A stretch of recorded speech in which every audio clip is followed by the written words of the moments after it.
नमस्कार दोस्तों how to file DDA mutation. जी हाँ दोस्तों, मैं आपको बताऊंगा कि जो डीडीए की म्यूटेशन है, क्या प्रोसीजर है इसका फाइल करने का, क्या कहाँ आपको इसकी ज़रूरत, कहाँ इसकी रिक्वायरमेंट पड़ सकती है। जी हाँ दोस्तों, आज पूरा प्रोसेस इस वीडियो के अंदर मैं आपको बताऊंगा। प्लीज़ इस वीडियो को आप पूरा कंप्लीट जरूर देखें दोस्तों। अगर आपका भी हो सकता है कोई क्वेश्चन हो डीडीए से रिलेटेड, या आपका कोई फैमिली में मैटर हो सकता है, या कोई रिलेटिव का मैटर भी हो सकता है, आप ये वीडियो उनको भी शेयर कर सकते हैं दोस्तों। सबसे पहले हम बताएंगे कि डीडीए म्यूटेशन होता क्या है, इसका बेनिफिट्स क्या है। दोस्तों जब कोई लीगल ओनर प्रॉपर्टी का होता है, ठीक है, जैसे मैं एग्जांपल में दिल्ली का लेके चलता हूँ।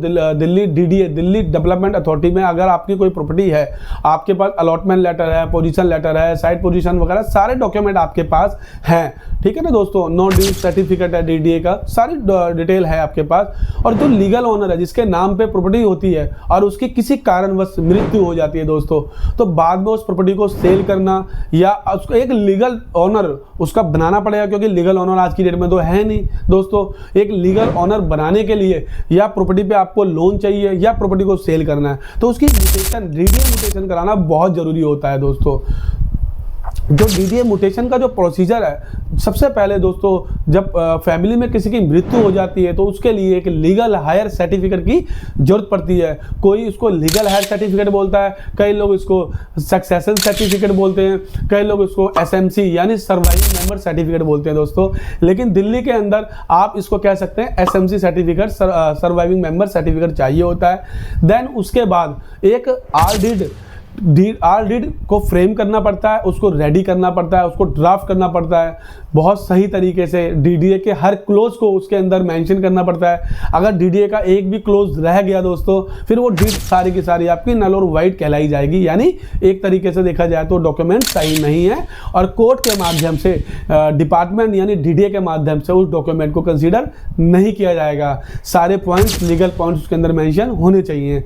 तो दोस्तों आपको एक आर डीड बनानी पड़ेगी। आर डीड के बाद दोस्तों एक आई बॉन्ड बनाना पड़ता है। डीडीए से रिलेटेड आई बॉन्ड में ये मेंशन होता है इन फ्यूचर में डीडीए की कोई भी आउटस्टैंडिंग होगी आपके ऊपर, तो आप वो इन फ्यूचर में उसको पे करेंगे दोस्तों। इससे रिलेटेड सारे के सारे ये डॉक्यूमेंट बनाए जाते हैं। जब ये सारे डॉक्यूमेंट आपके रेडी हो जाएंगे, आपकी दिल्ली जल बोर्ड यानी पानी की वाटर की म्यूटेशन होगी, आपकी इलेक्ट्रिसिटी बिल, दिल्ली एनडीपीएल कह सकते हैं या टीपीडीडीएल, जितने भी इलेक्ट्रिसिटी हो सकते हैं, बीएससी जो है अपना इलेक्ट्रिसिटी, कई हैं कंपनियां, इनकी म्यूटेशन होनी चाहिए सबकी। सारे डॉक्यूमेंट दोस्तों अटैच करने के बाद डीडीए में आपकी एक एप्लीकेशन सबमिट होगी म्यूटेशन के रिगार्डिंग दोस्तों। सारे डॉक्यूमेंट आप रेडी करेंगे, जो भी उसकी गवर्नमेंट फीस है, जो भी गवर्नमेंट की टर्म कंडीशन है, उसको फुलफिल करने के बाद आप सबमिट करेंगे।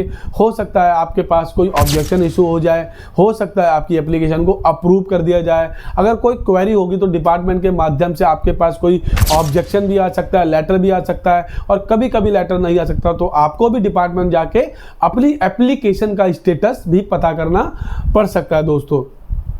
तो दोस्तों ये पूरा आरटीआई से रिलेटेड अगर जो मैंने आपको प्रोसीजर है, यानी इसमें डीडीए के अंदर भी आप आरटीआई फाइल कर सकते हैं। ऐसा नहीं है कि आप आरटीआई फाइल नहीं कर सकते हैं। अगर आपका भी कोई काम रुक रहा है, डीडीए के अंदर कोई काम रुक रहा है तो आरटीआई, लेकिन अगर आप डीडीए के अंदर आरटीआई फाइल करेंगे तो फिर थोड़ा सा आपको कई गवर्नमेंट जो कंप्लाइंस है तो उसको पूरा कंप्लीट करना पड़ेगा। अगर नहीं भी आरटीआई फाइल करते तभी भी कंप्लीट करना ही पड़ेगा।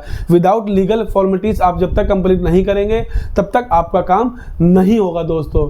तो दोस्तों अगर आपका भी डीडीए म्यूटेशन से रिलेटेड कोई भी आपका क्वेश्चन हो, आपका कोई सोसाइटी से रिलेटेड कोई फ्लैट है, शेयर सर्टिफिकेट आपका इशू नहीं हो रहा, आपने एमसीडी म्यूटेशन आपने नहीं कराई है, उसके चक्कर में शेयर सर्टिफिकेट नहीं दे रहे हैं वो लोग, आपकी प्रॉपर्टी अभी ट्रांसफर नहीं हुई है, या कोई पेंडेंसी पेंडिंग है अभी, तो कई तरीके के क्वेश्चन हो सकते हैं। आप हमारी टीम से कॉन्टेक्ट कर सकते हैं, आपको थंबनेल पे नंबर मिलेगा दोस्तों। कोई भी क्वेरी हो आप मेंशन करेंगे व्हाट्सएप पे, हमारी टीम 24 से 48 घंटे में आपसे कनेक्ट होगी, और जो भी बेटर से बेटर सॉल्यूशन होगा आपको प्रोवाइड किया जाएगा दोस्तों। प्लीज इस वीडियो को लाइक करें, सब्सक्राइब करें और शेयर जरूर करें। धन्यवाद दोस्तों।